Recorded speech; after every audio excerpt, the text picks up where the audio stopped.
Assalamualaikum warahmatullahi wabarakatuh. Para wargi dulur-dulur simkuring anu salawasna dipihormat ku simkuring, anu salawasna teu boleh mikareueus tur mikasono kana carios-carios Sunda hidangan andang es Argaida channel nuju di manawi ayana wah nu caketna boh nu tebihna pon kitu deui kana nuju aya di mancanagara. Wilujeng patepang deui sareng simkuring dina raraga ngadangukeun deui hanca carios anu katunda dinten kamari. Nyaeta carios nyambung anu temana silat anu judulna Jawara Tatar Galuh. Pamugi wae non anu didugikeun ku pribados salawasna tiasa ngajantenkeun hiburan, tiasa ngajantenkeun pangbebrahmana, kalian tiasa ngahirup-hirup sastra sang kebudayaan Sunda. Tujuan simkuring teh sanes madarkeun carios-carios silat oge carios-carios sanesna ukur ngiring ngaramekeun dina dunia YouTube sareng ngahirup-hirup deui sastra sareng kebudayaan Sunda ditinggal karuhun urang. Namun bilih dina tata cara ngadugikeunana kirang nyugemakeun atanapi seulepatna hapunten anu kasuhun. Tujuan simkuring ukur kanggo ngahiburnya kalayan mudah-mudahan aya sasireun sabenyeureunana anu aya mangpaatna kanggo sakurang anu ngadangukeunana. Kalian ieu carios mangrupakeun fiksi jadi ukur dongeng nanging inspirasina nyanak tina kajadian-kajadian nyata anu lumangsung di zaman baheula. Dina dinten ieu teh parantos dugi ka bagian ke-16. Kalian dina bagian ke-15 anu parantos didugikeun nuju nyarioskeun lalampahan Nyai Nawangsih nya nu bade maluruh indungna nanging di satengahi jalan patepang sareng Santanu anu nuju dikoroyok ku si rewok sabalat-balat. Janten kanggo Nawangsih mah asa mubok manggi jalan margi memang anjeunna di satengahi nuju milari ibuna teh sejan nempangan Santanu. Takuma kalajengan dina eta carios mangga dangukeun wae dina ieu episode di awit dugi karengsena. Wilujeng ngadangukeun. Pun awitu astuna masidam. Mugia sarira salawasna aya dina kamulyaan.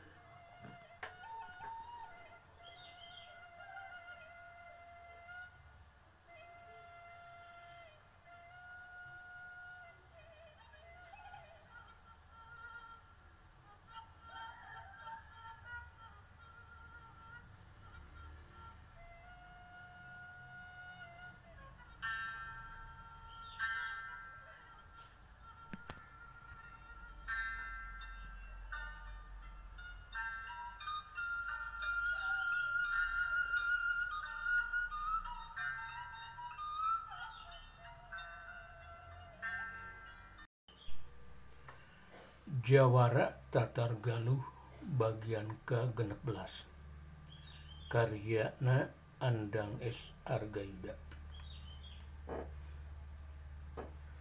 Ciat modar siah Santanu si rewok jumurelat bari ngahembatkeun bedog panjangna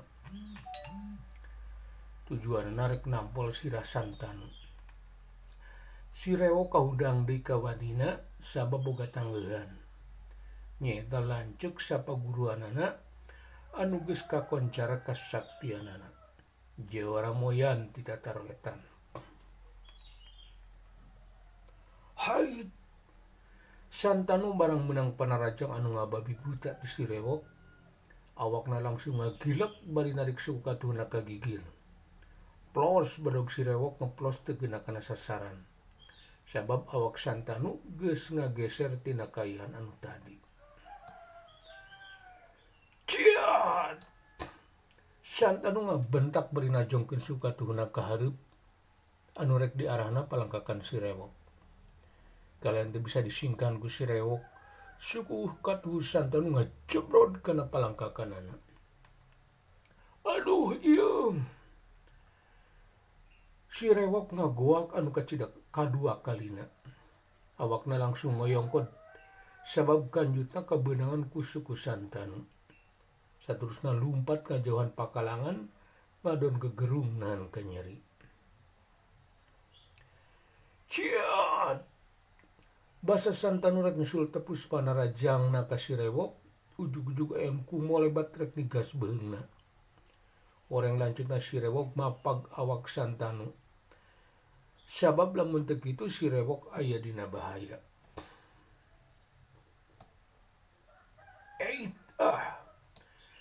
Santanu nyadar kana ayana bahaya. Sakilat ngobahkeun awakna dina jurus kalakai katiup angin. Plos pedog lanceuk Sirewok ukur nyabet angin. Sabab Santanu kacidaran cingeusna. Kilandak urang terajang beberengan wae. Emuna emang mumpuni.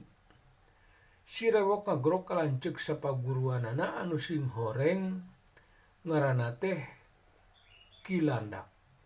Duka naon ka sang tukangna bet disebut Kilandak. Atuh der Santanu teh dirapunan kuduaan. Duanana ngagunakeun jurus-jurus andalanana. Pedogna ting kolebat ka cidat cepetna. Sedang Santanu mah angger lemor. Sabab Santanu mah saumurna oge tara ngagunakeun pakarang. Beda jeung Nawangsih. Najan awewe tapi kacida garangna. Siga harita oge manehna ngawuk nguwak-ngawik musuhna. Bedogna geus menang korban 2 urang. Ciat! Nawangsih taya kacape. Awakna deui ku molebat narajang anu ngoroyokna. Bedogna lir kolebatna kilat. Hese disingkanana. Harita oge langsung aya ngagoak. Aduh, saurang anak buah Sirewok anu katilu ngacerik panjang. Beuteungna gudawang kasebet bedog panjang na Nawangsih.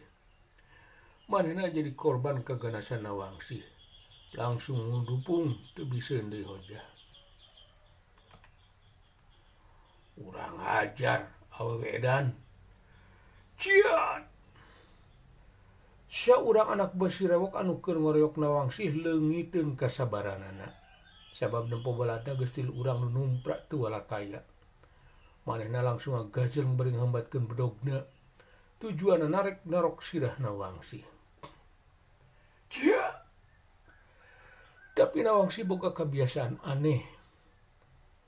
Nya eta lamun ditarajang lain ngahindar. Tapi justru eta kayaan dimangpaatkeun ku dirina pikeun miheulaan musuhna nu leungiteun kawaspadaan. Harita oge ngan sakilat awakna jumorelat miheulaan musuhna. Bedogna kumolebat kacidak cepetna. Kalian teu bisa disingkan ku musuhna. Bedog Nawangsih ngagabres kana beuteung musuhna.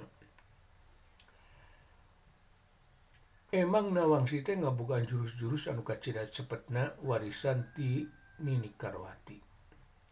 Nini Karwati oge keur ngajawara mah boga gelar sok pada nyebut si Walet Bodas. Pedah gerakan-gerakan silatna kacidak cepetna.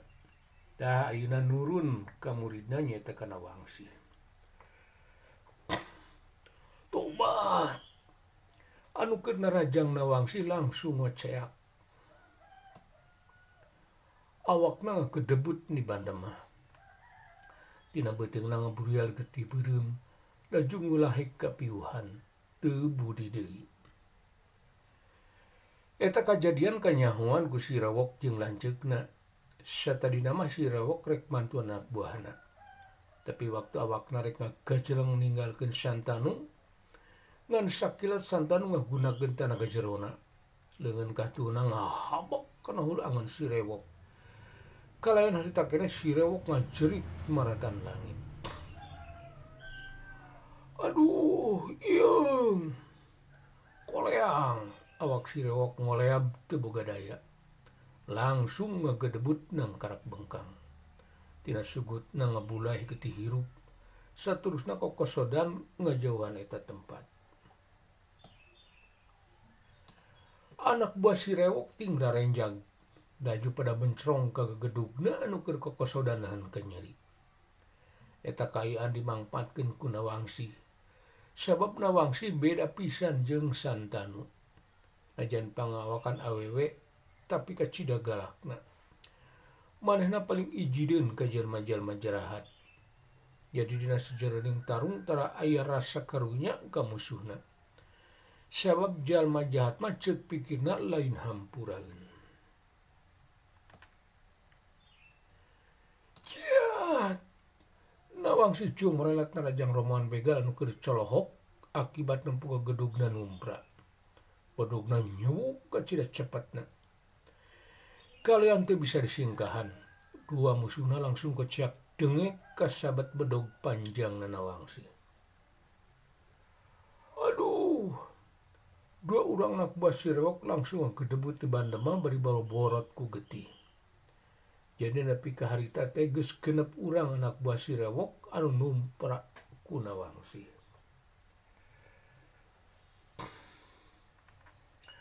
Nampok ayaan kitu, Kilanak ngahangkeutkeun panarajangna ka Santanu. Bedogna lirburi nyaina kilat anu nyamber Santanu. Tapi Santanu ukur ngagunakeun jurus kalakai angin. Bisa ngimbangan kana sakabeh panarajang Kilanak. Bedog Kilanak ukur bet ngahakan angin. Ciat! Kilanak ngabentak. Laju awakna cumurelat di narajang Santanu. Bedog panjangna kumolebat dina jurus walis mandi. Sora bedog anu nyewuk ngurus Santanu ngahiung bang baraan dibarengan ku hiusna angin. Nandakeun Kilanak keur ngagunakeun jurusna dibarengan ku tanaga jero. Hait ah. Santanu barang nempo bedog Kilanak nyewuk rek nyabet dadana kentak cingkrak ka tukang. Pelawas bedog Kilanak anu sakit tarikna teh ukur nyabet angin. Sanggeus kitu Santanu jumorelat dina jurus Garuda Nyamar Mangsa. Leungeun katuhuna nyeleber rek ngarah hulu angen Kilanak.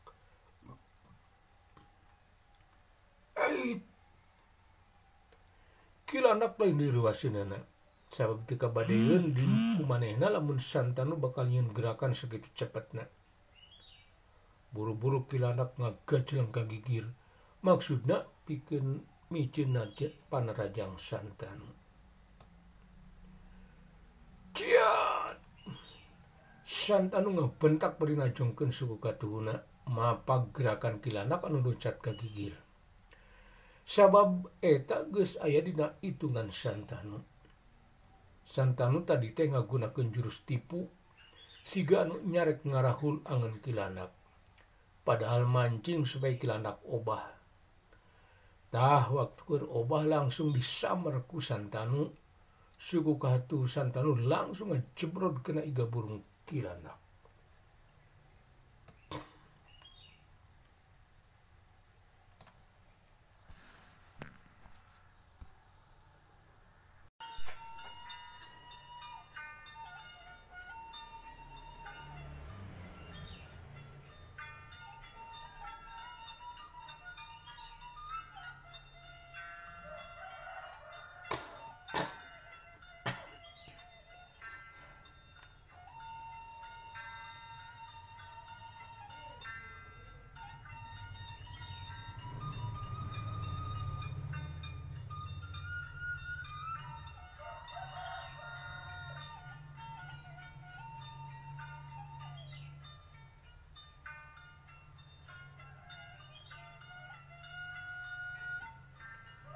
make punten parwargi ngasuh heula sakedap.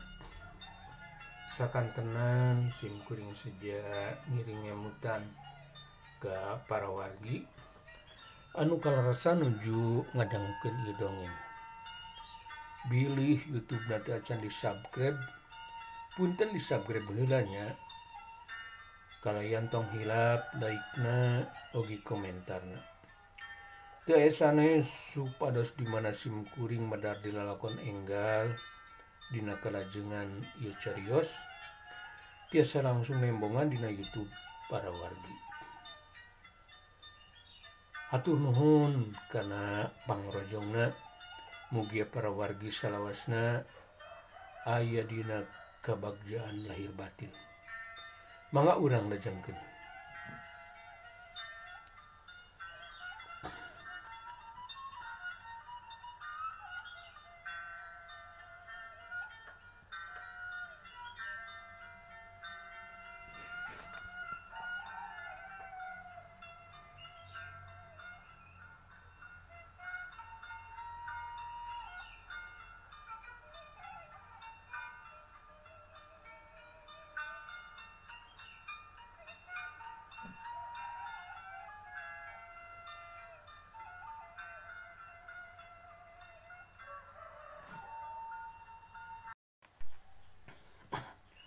Aduh, kilanak ngagerungan ka nyeri. Awakna langsung ngoyongkod. Saterusna ngagajel ngajawan Santanu. Maksudna rek ngatur napas sangkan ulah eungap. Tapi teu lila langsung jumurerat deui narajang Santanu. Cia, modar sia Santanu. Kilanak jumurelat dibarengku nafsuna anu ngagugudug. Sabab ngarasa dirina diulinkeun ku budak satepak. Sedang manehna teh geus lila ancrup di dunya kajawaraan. Sarida ieu can pernah manggihan jalma anu bisa ngelehkeun manehna. Ciat! Santanu menang panarjang ti kilandak teu babalicetan siga tadi. Ayeuna mah manehna langsung jumorelat mapag panarajang kilandak. Dengan kilanak anu keur nyabetkeun bedogna langsung ditangkis ku leungeun kencana. Galian sakilat Santanu langsung ngagunakeun jurus panggal muih. Cedak sukatu Santanu ngacedak kana palipisanana kilanak. Aduh, kilanak ngagoak anu kadua kalina. Awakna langsung ngabangkieung. Laju jarjegan ngajuhan pakalangan. Karasaeun ku manehna tajongan Santanu lir dibentar gelap. Matana ranyai teu puguh tetempoan. Kuluna langsung karaseun lieur. Alhamdulillah ceuk rasana ngadedak muter. Santanu teu nyieun tindakan susulan. Manehna mereka sempetan ka kilanak pikeun mulihkeun deui kaayaanana. Santanu ngabogaan jiwa satria. Taranana jalma nu keur kaayaan lemah. Beda jeung Nawangsi. Dina nyanghareupan musuh-musuhna tara ieu boga kakarunya. Sabab ceuk pikirna lamun dibarengan ku kalemahan hate, mangka manehna anu bakal dicilakakeun ku jalma-jalma jahat. Ketakna Nawangsi matak miris musuh-musuhna. Harita oge anu masih jag-jag teh kari tiluan deui. Bari kituna oge anu tiluan teh geus kaeunteupan rasa sieun ku Nawangsi. Anu tetela sanajan pangawakan awewe tapi leuwih jaringas batan maranehna. Tapi manehna teu biseun mundur sabab gegedugna oge masih keur tarung ngalawan Santanu. Ciat! Antukna anu tiluan maju barengan. Awakna jumorelat narajang Nawangsi. Tilu bedog kumoleh batmur awak Nawangsi.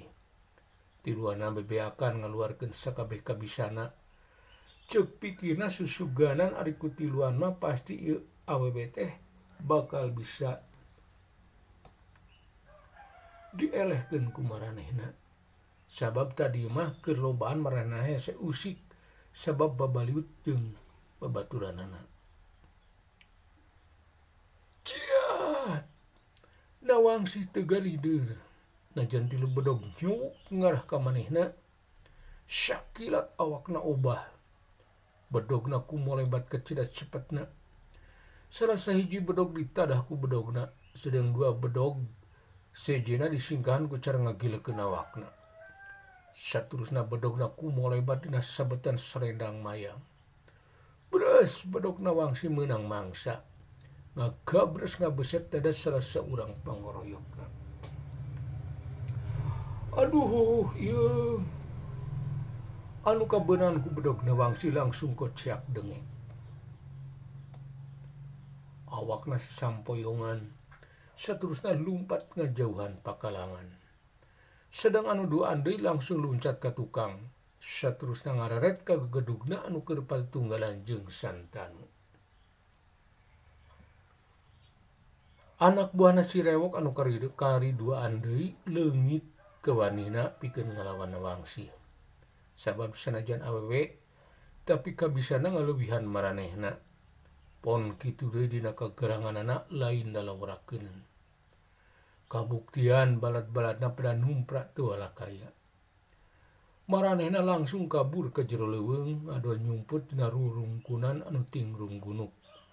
Maksudna lamun geus aman rek nulungan babaturanana anu pada tinggal loler teu walakaya.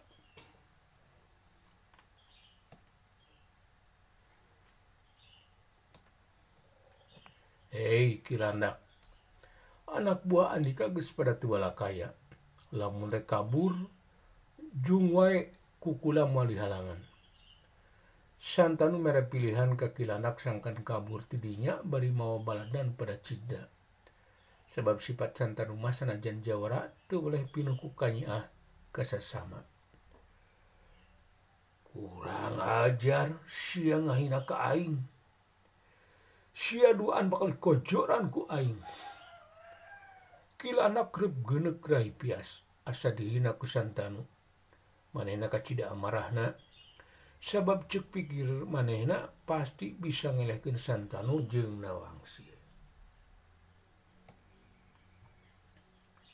Kang, urang painang ku abdi wae nya. Etang-etang latihan supados kenging pangalaman. Nawangsi nawarkeun diri sangkan diijinan ngalawan Kilandak. Sabab manehna hayangeun ngasah elmuna sangkan leuwih gesit. Ulah Nyai, keun ku akang wae. Nyai mah tos seueur teuing ngaluarkeun tanaga, bahaya lamun teras tarung jeung Kilandak. Santanu ngahulag Nawangsi, sabab Kilandak lain jawara samanea, katurug-turug Nawangsi teh tas tarung anu kacida rongkahna. Sabab jang hareupan jalma loba. Jadi lamun maksa ngalawan Kilandak bakal bahaya ka Nawangsi. Keur mah Nawangsi teh pangawakan awe bari can loba pangalaman. Ciat! Kilandak na nyerang bumi 3 kali. Wus!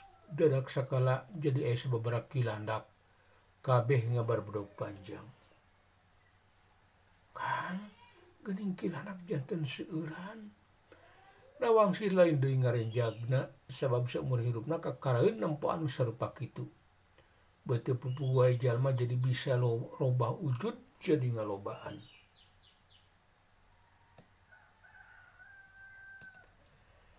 Sihir eta mah Nyai, urang ulah kapangaruhan ku ting jalagedegna tangtungan musuh anu jadi ngalobaan. Pusirkeun we batin urang, tuturkeun kretek batin urang supaya awas kan sebenarna. Santanu mere kajelasan ngeunaan sihir anu dilakukeun ku Kilandak. Sabab emang pangna disebut Kilandak oge pedah bogeun ilmu anu bisa ngalobaan warugana.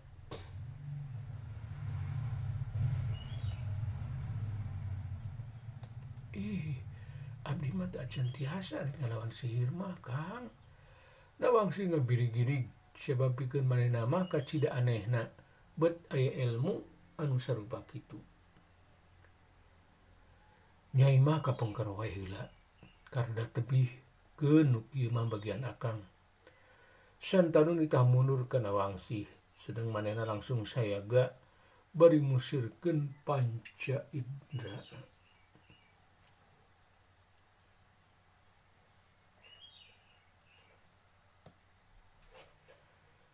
Ciat kilandak anu jadi 5 orang langsung narajang santan bebarengan.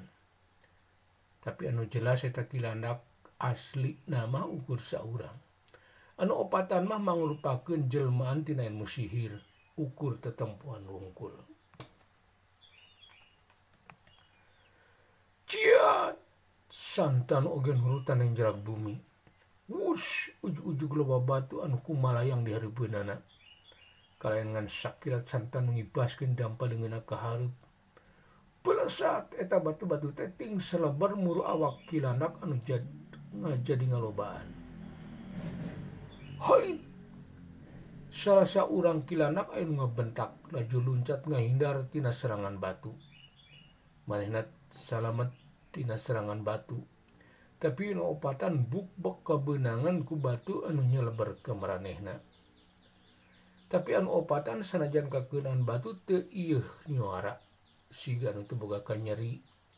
Sedang anu saurang mah terus luncatan ngahindar tina kolebatna batu anu terus-terusan muru manehna.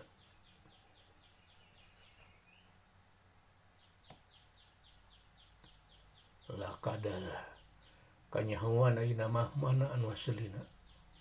Santan ngagerendeng sorangan. Sabab gucar kitu jadi kanyahoan mana anu aslina jeung mana anu palsu. Ciat santan langsung jumerelat tina jurus garuda ngapak. Sakilat sukatuna kumolebat. Beg sukatuh santanu keuna kana dadak kilandak. Aduh. Kilandak ngaguak, awakna langsung jumarigjeug. Saterusna jirim kilandak memalihan lusles leleungitan.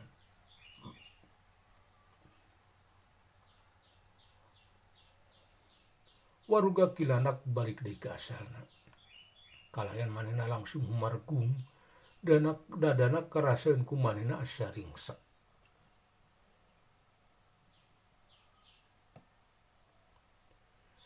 Tapi kilandak emang lain jawara biasa. Manehna geus kaceluk ka awun-awun kakoncar ka cenah pria. Saurang jawara kahot anu geus lila ancub di dunya kejahatan. Elmuna rek meh sabanding jeung si Samernyawa. Harita oge manehna langsung ajeg deui. Najan boga kanyeri tapi manehna teu nembongkeun kelemahanana. Kurang ajar Santanu. Anjeun emang dijaya. Tapi kula can ngaku eleh. Loba keneh ilmu kula anu baris nyilakakeun Andika. Kilandak langsung sumbar. Ti ditu mah nembongkeun diri yen manehna lain jawara samanea. Sakalian bari nyingsieun Santanu.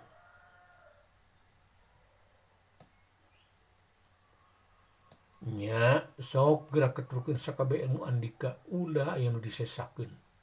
Kukula moal burung di ayonan. Santanu teu pangaruhan ku ucap-ucap kilandak.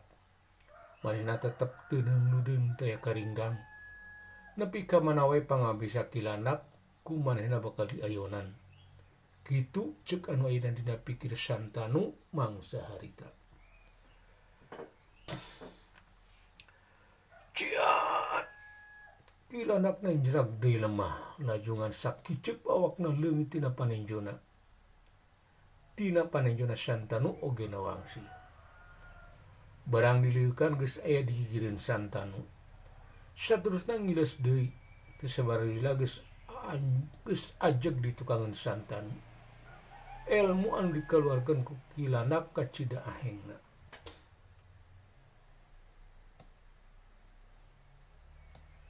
Santanu waspada.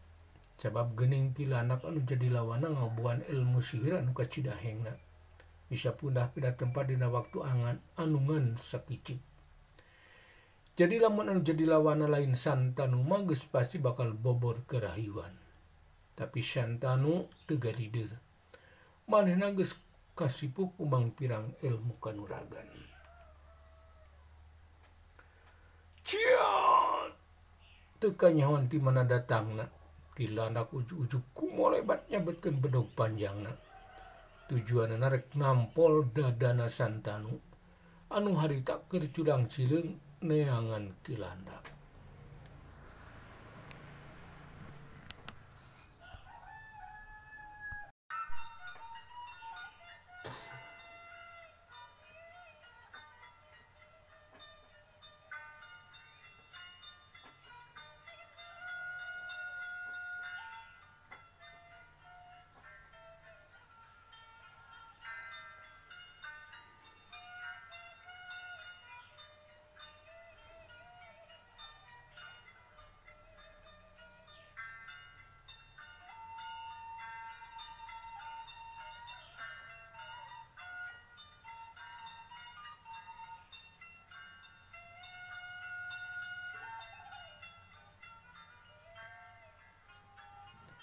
Pun para wargi rupina ceres nyambung anu judulna Jewara Tetar Galuh bagian ke-16 dicekapkeun mung dugi ka dieu.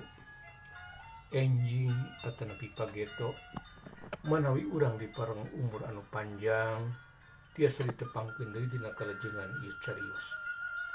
Bobor sapanon carang sapakan mugia para wargi agung cukup lumur jembar pangampura. Kesang hapunten kana sanes kanten kaluluputan kalepatan simkuring dina enggoning ngadugikeun ieu carios. Wilujeng kantun para wargi. Wassalamualaikum warahmatullahi wabarakatuh.